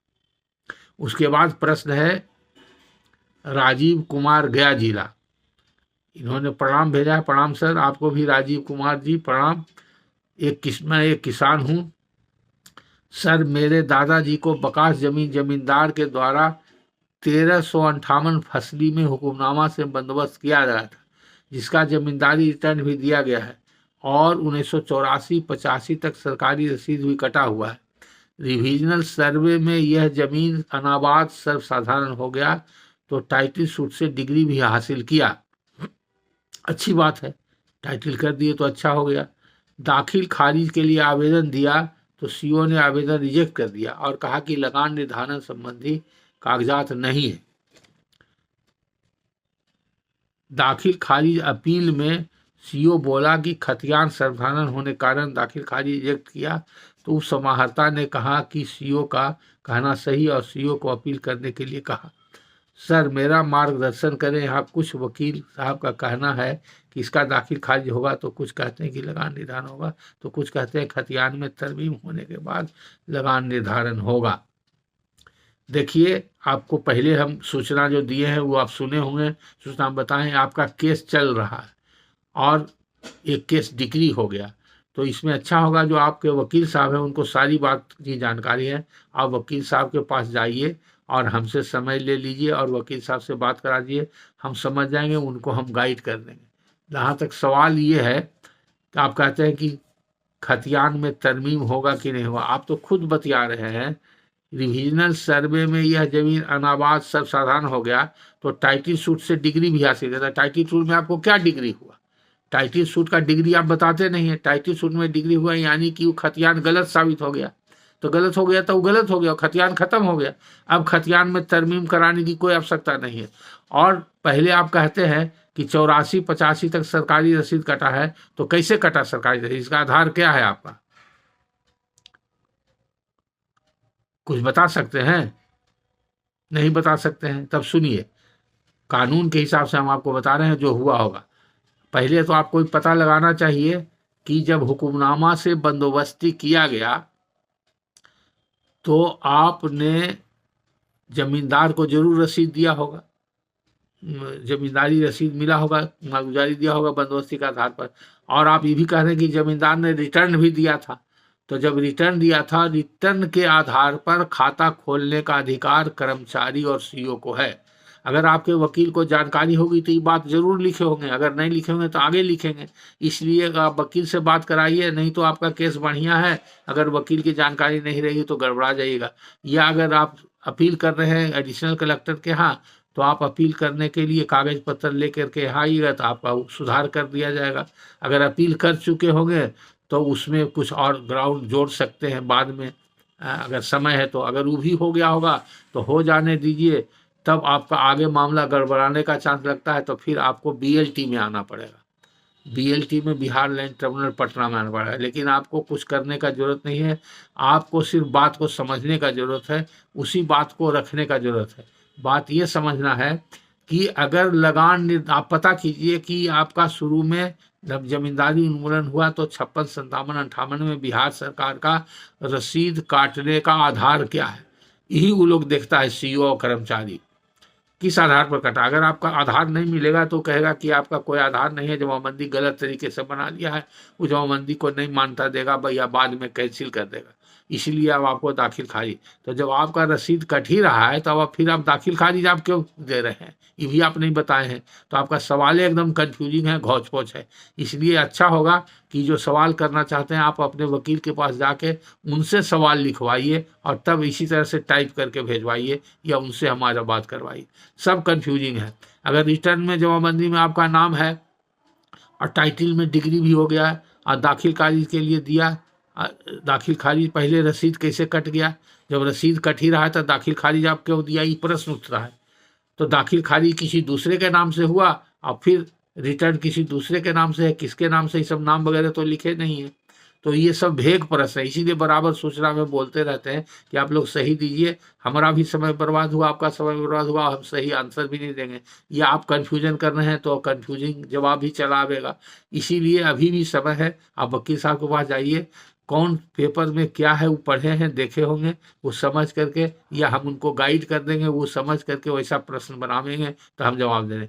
अब हम अंदाज और अनुभव से बताते हैं, हमारा जैसा कि अनुभव है, अंदाज है कि आपका रिटर्न जमाबंदी हुआ, आप लोगों ने लगान निर्धारण नहीं कराया। रिटर्न जमाबंदी के आधार पर सरकारी कर्मचारी को और अंचल अधिकारी को, दोनों को कानून में अधिकार था और आज भी है नया जमाबंदी बनाने का। उसी के आधार पर वो आपका कब्जा देख करके जमाबंदी कायम कर दिया और रसीद कटने लगा। तो आपको ही बात लिखना चाहिए कि हम लगान निर्धारण नहीं कराए क्योंकि लगान जमींदार को देते थे और जमींदार ने रिटर्न दिया था और जमींदार के रिटर्न के आधार पर बिहार सरकार ने जमाबंदी हमारा कायम कर दिया। अंचल कार्यालय से जमाबंदी कायम हुआ, उसके बाद रसीद कटने लगी। अब जिसके नाम से रसीद कट रही, वो आदमी अगर किसी को बेचता है तब म्यूटेशन का जरूरत पड़ेगा, उस व्यक्ति को अब म्यूटेशन का कोई जरूरत नहीं। अगर आप म्यूटेशन का आवेदन नहीं है तो सब गलत कर रहे हैं। और अब जहाँ तक रहा खतियान में, जब आपका डिग्री हो गया सिविल कोर्ट का, तो डिग्री देखेंगे, डिग्री हो गया, अगर डिग्री में आ गया कि आप ही का आप ही टाइटिल है, आप ही का जमीन है, आप ही का सब कुछ है, तो आपको खतियान किसी के नाम से रहे, उससे कोई घबराने की बात नहीं। वो खतियान के बारे में उसमें जरूर लिखा हुआ होगा, फैसला में देखिए क्या लिखा हुआ है। तो तरमीम होने के बाद लगान निर्धारण होगा, ऐसा कुछ नहीं है। अब लगान निर्धारण कराने का भी जरूरत नहीं है और खतियान में तरमीम कराने का जरूरत नहीं। और अब खतियान में तरमीम का कोई प्रावधान नहीं है। इस सर्वे का आदेश कब हुआ, सर्वे अगर रिविजनल सर्वे समाप्त हो गया वहाँ और फाइनल हो गया तो अब कुछ नहीं होगा, इतना दिन के बाद केस नहीं होगा। तो टाइटिल का फैसला देखिए, वही फैसला आपको काम देगा। उसके बाद प्रश्न है, अविनाश कुमार, पिता जयराम प्रसाद सिंह, ग्राम बम्बई, जिला अरवल। इनका है, बोलते हैं सर नमस्ते, आपको भी नमस्ते, आपको स्वस्थ और ज्ञानवर्धक रहने का मैं भगवान से कामना करता हूँ। बहुत बहुत धन्यवाद आपके शुभकामना के लिए अविनाश जी। आपका प्रश्न है, मैंने एक ज़मीन खरीदा है जिसमें मामला यह है कि खरीदा हुआ ज़मीन 3 फरीक का था, कुल अराजी 290 डिसमिल, मैंने 2 फरीक से लिखवाया 130 डिसमिल।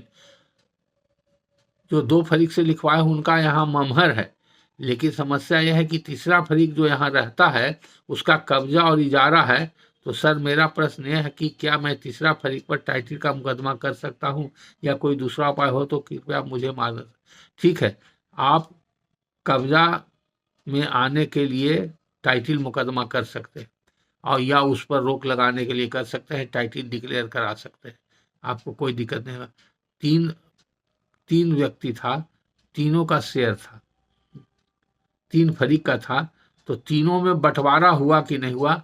अगर बंटवारा हुआ तो वो 290 का कैसे कैसे बंटवारा हुआ उसका डिटेल वो अपने वकील से पास जाइएगा और वकील को दिखाइएगा तो वो मुकदमा बना देंगे। लेकिन आप मुकदमा कर सकते हैं और इंजंक्शन भी उस पर करा सकते हैं, अपना टाइटल डिक्लेयर भी करवा सकते हैं।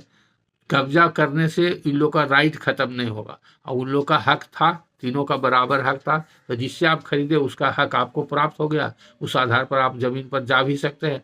अगर डायरेक्ट जाते हैं कब्जा में तो झगड़ा झंझट होने की संभावना है, तो आप टाइटल मुकदमा कर सकते हैं, या 144 का मुकदमा शुरू में कर सकते हैं। फसल उसल लगा रहा हो तो उस समय कर सकते हैं, उसमें वो क्या बोलता है उसके बाद आप टाइटल का मुकदमा में जा सकते हैं। तो अपने अच्छे सिविल के वकील से राय लेकर के, कागज अपना दिखा करके, उसी तरह से अर्जी बना के आप केस दायर कीजिए।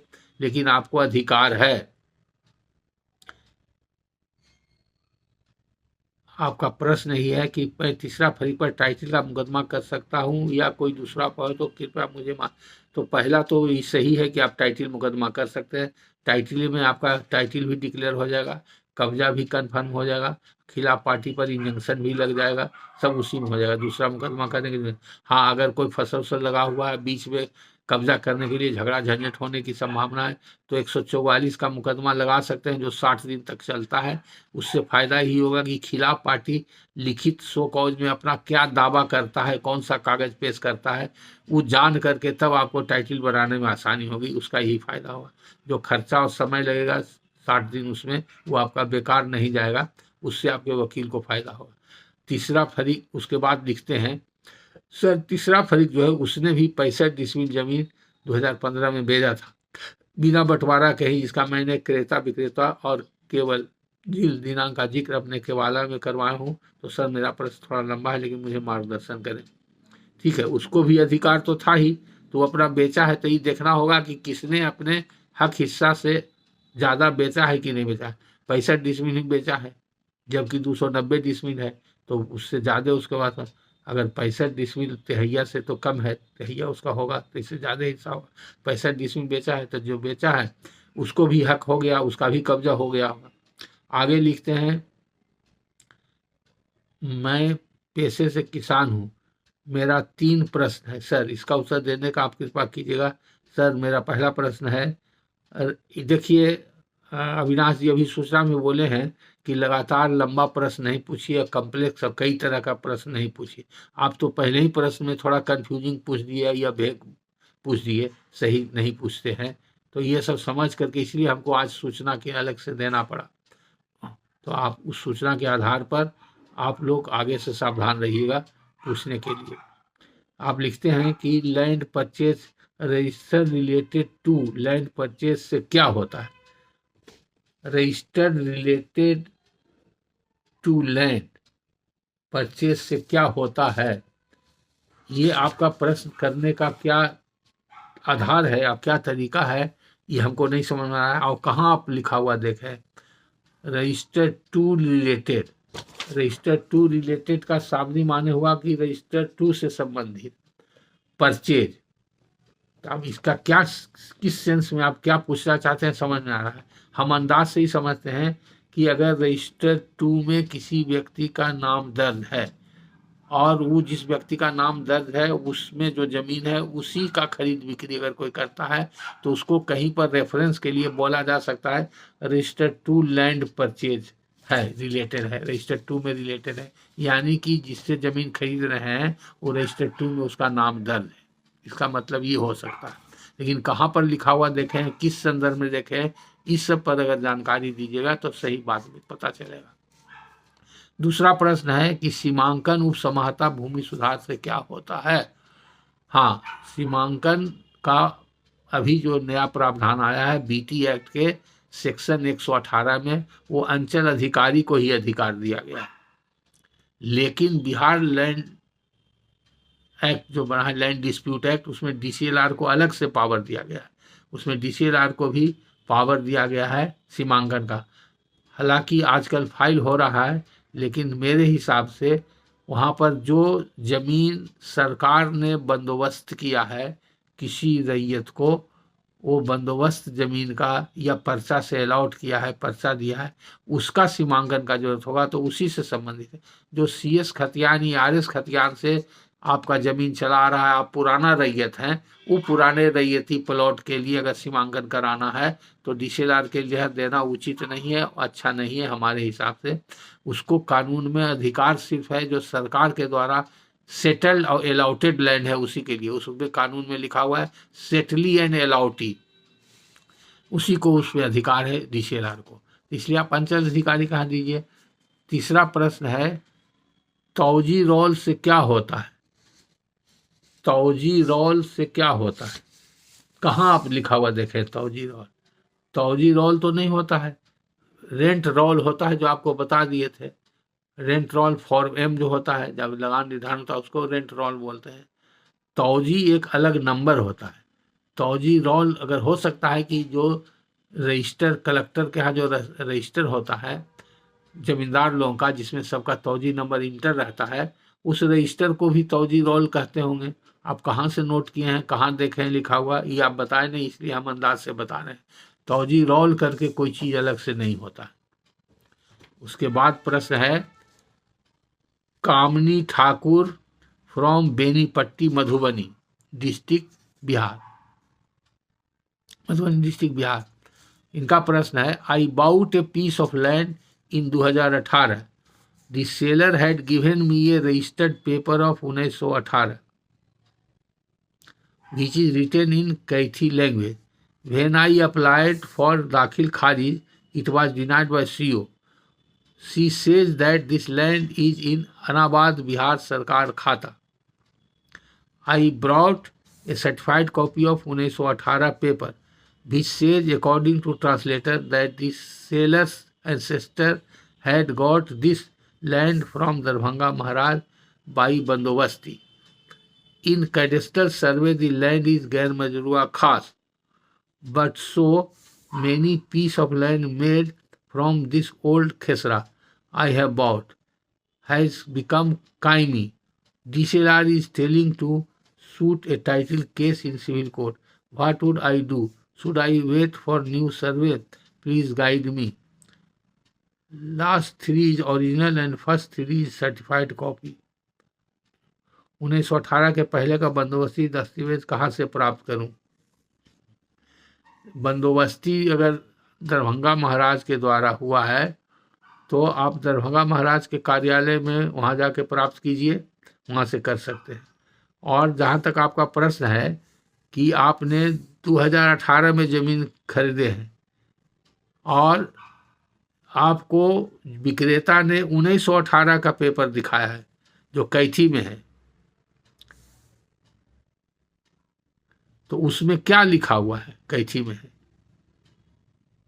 आप कहते हैं कि दिस लैंड इज अनाबाद बिहार सरकार खाता, तो कहाँ ही लिखा हुआ है? उस 1918 वाला पेपर में लिखा हुआ अनाबाद बिहार सरकार खाता, ये कहाँ लिखा रहेगा? I brought a certified copy of 1918 paper. देखिए कामनी जी, आप पूरा पेपर पढ़े नहीं हैं, आप पूरा पेपर में क्या लिखा हुआ है एक एक बात समझना होगा। पेपर में जो लिखा हुआ है खास के डीड में, उसी के हिसाब से अगर ये शुरू में ये ज़मीन किसी आदमी ने बंदोबस्ती लिया 1918 में, तो बंदोबस्ती लिया तो उसके पास बंदोबस्ती का कागज़ होगा, या यही 1918 का डॉक्यूमेंट है, ये अगर रजिस्टर्ड बंदोबस्ती है तो इस डॉक्यूमेंट को पढ़ना जरूरी है। आप अपने वकील से उसको पढ़वा लीजिए, पढ़वाने के बाद तब बताएंगे। आप अगर सही है तो केस करने की जरूरत नहीं है, सर्वे में आपका खाता खुल जाएगा। वो अनाबाद बिहार सरकार जो हो गया, ये कब हो गया ये भी आपने नहीं लिखा है, और कहाँ हो गया?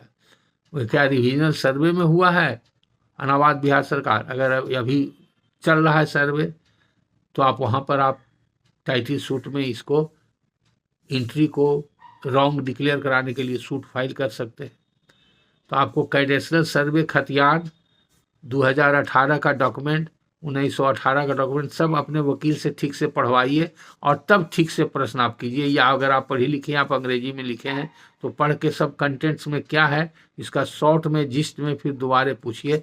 लेकिन अभी जो आप प्रश्न जिस तरह से लिखे हैं उसको देखने से हमको ये समझ में आ रहा है कि आपको सिविल कोर्ट में केस करना पड़ेगा। अगर गैर मजरूआ खास लिखा हुआ है खतियान में या अनाबाद बिहार सरकार लिखा हुआ है, तो दोनों बात कंट्राडिक्टरी लगता है। चूंकि कैडेस्ट्रल सर्वे में ठीक लिखा हुआ था गैर मजरूआ खास, तो गैर मजरूआ खास का माने जमींदार का था, तो जमींदार का था इसलिए जमींदार ने सही में बंदोबस्ती कर दिया रजिस्टर्ड डीड से, दे दिया 1918 में। और जिस आदमी को रजिस्टर्ड डीड मिला, अगर वही आदमी या उसका वारिस आपको बेचा है 2018 में, तो एकदम पक्का है। तो जिस आदमी ने आपको बेचा, अगर उस आदमी का रसीद कट रहा है तो आपका दाखिल खारिज भी होगा। दाखिल खारिज क्यों नहीं होगा? बाद में अगर अनाबाद सरकार लिखा गया तो उसका कोई वैल्यू नहीं, तो आपका दाखिल खारिज होगा। अगर वो रिजेक्ट किया है तो डीसीएलआर के यहाँ जाइए, डीसीएलआर रिजेक्ट किया तो एडिशनल कलेक्टर के यहाँ जाइए। अगर वहाँ से भी रिजेक्ट होता है तब आप बीएलटी आइए, अगर बीएलटी नहीं आना चाहते तब उसके बाद सिविल सूट में जाइए। यही लिंक आप देखिए, इसको वकील साहब से दिखाइए कि ये जमीन गैर मजरूआ खास था। गैर मजरूआ का मतलब होता है जिसका खेती नहीं होता था, खास का मतलब हुआ जमींदार का। तो इसलिए जमींदार का चीज़ था, जमींदार को बंदोबस्त करने का राइट था। जमींदार ने 1918 में बंदोबस्त कर दिया, तो जिसको बंदोबस्त कर दिया उसका चीज़ हो गया। अब वो उस पर कब्जा में रहा तो जमींदार को जरूर लगान दिया होगा तो रसीद कटा होगा। रसीद कटते रहा तो रिटर्न जमाबंदी में भी उसका नाम आया होगा, तो बहुत पक्का हो गया। इसीलिए वो आदमी या उसका वारिस 2018 में आपको बेचा, तो 2018 में बेचा तो आपके सेल डीड में जरूर लिखा हुआ होगा जमाबंदी, कौन जमाबंदी पर उसका रसीद कटता है, कितना लगान लगता है। तो उसी जमाबंदी के बाद आपका उसके जगह पर दाखिल खारिज हो जाएगा नाम। इस बीच में कब हुआ?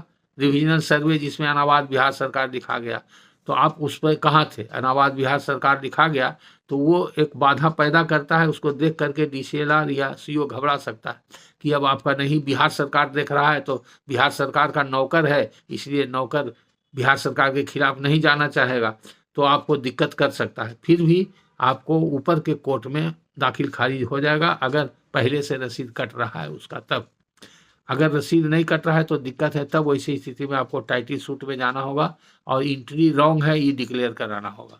या इस बीच में अगर नया सर्वे आपके यहाँ चल रहा है, स्पेशल सर्वे, तो सर्वे में ये सब बात दिखा करके आप खाता खुलवा सकते हैं। जब खाता आपके नाम से खुल जाएगा तो टाइटल करने की आवश्यकता है। अगर वहाँ खाता खोलने में भी दिक्कत करे तब मजबूरी में टाइटल सूट करना पड़ेगा। अब इसके बाद का प्रश्न है, कुछ शॉर्ट प्रश्न है।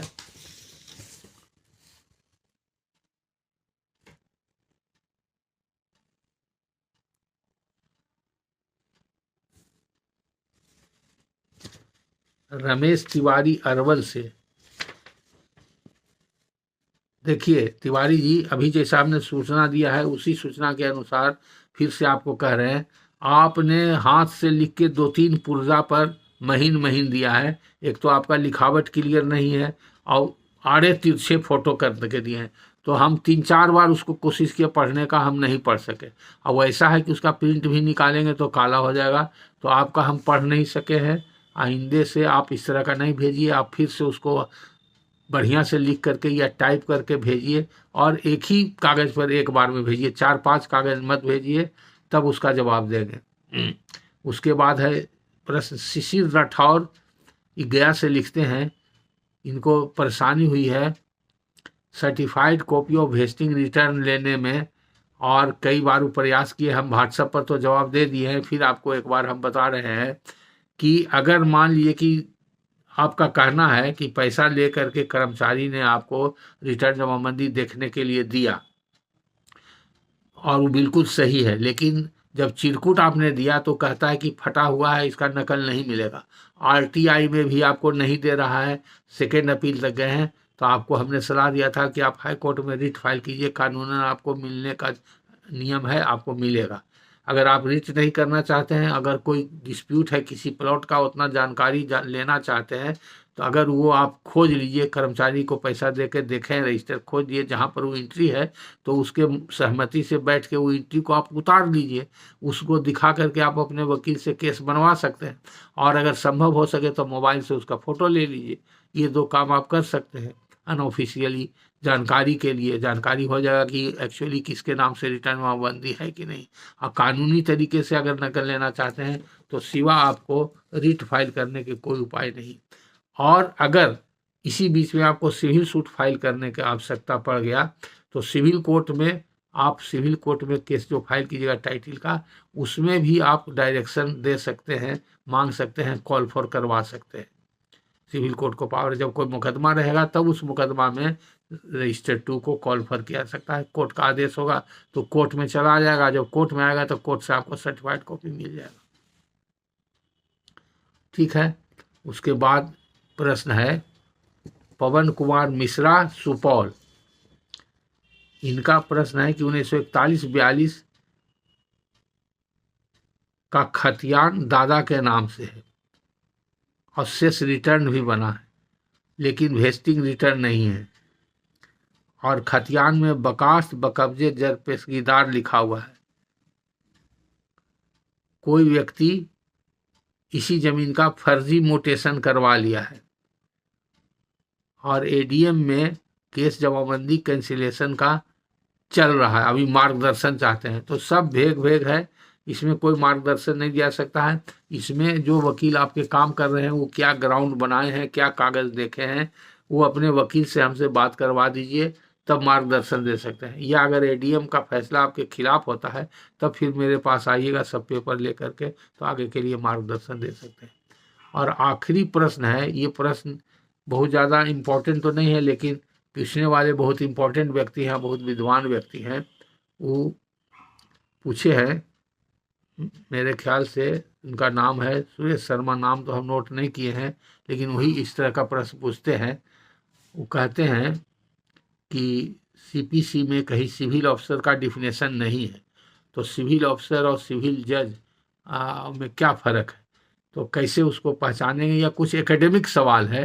हो सकता है कि उनका सवाल, चूँकि हम सामने उसका सवाल नोट नहीं किए हैं, एक बार हम व्हाट्सएप पर देखे थे, थोड़ा सा फ्लैश मेमोरी में है कि उन्हीं का सवाल था। सुरेश शर्मा बहुत विद्वान व्यक्ति हैं और बराबर इस तरह का इंटेलिजेंट क्वेश्चन पूछते हैं, इसलिए कभी कभी लगता है कि वो कभी कभी टेस्ट करने के लिए तो नहीं पूछते हैं शर्मा जी।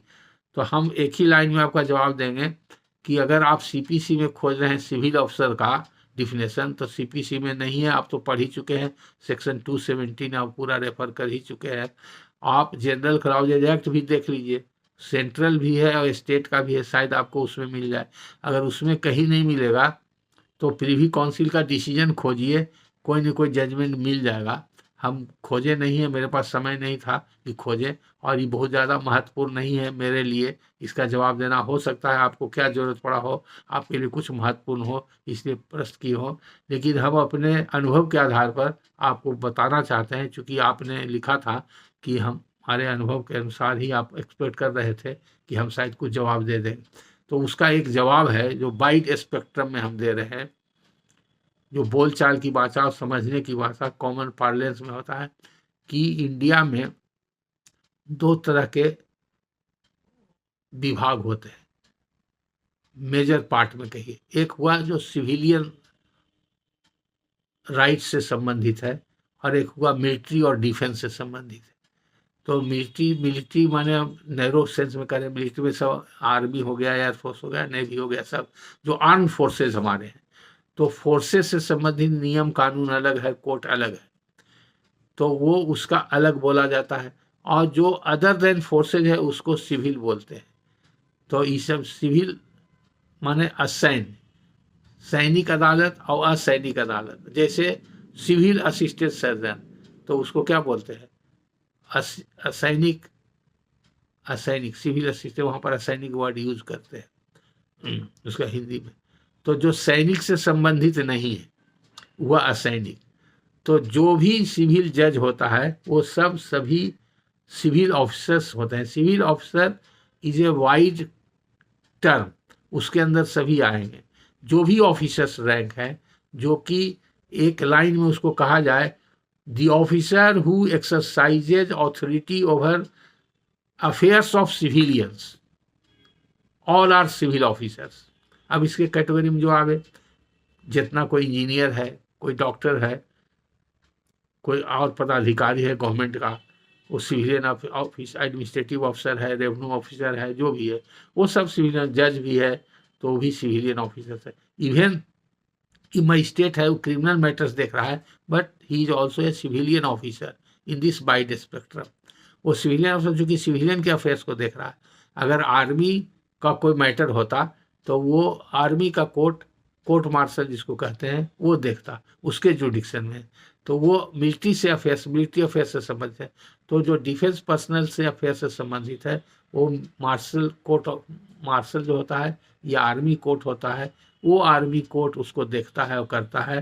तो वहाँ का ऑफिसर हुआ, आर्मी ऑफिसर हुआ, वहाँ का जो डॉक्टर भी होता है वो सिविल असिस्टेंट सर्जन नहीं कहलाता है, उसका रैंक आर्मी का ही रैंक होता है, कैप्टन होता है, मेजर होता है, जो भी होता है वो उसको वही रैंक दिया जाता है। आर्मी का इंजीनियर भी होता है तो उसको वही रैंक दिया जाता है। इंजीनियर जरा रहता है लेकिन वो रैंक लगा रहता है, आर्मी का रैंक लगा रहता है। तो आप ये समझ सकते हैं कि the officer who deals with the matters of defence personnels, they are not civil officers. A broad line of distinction हुआ. And those officers, whosoever he may be, who deals with the affairs of civilian, are all civil officers. अब इसमें सभी आ जाते हैं, आप जज जिनका भी लीजिए डिफिनेशन दिया हुआ है, all are civil officers. This is all about all the questions. Thank you all the audience. फिर मिलेंगे अगले लेक्चर में। धन्यवाद।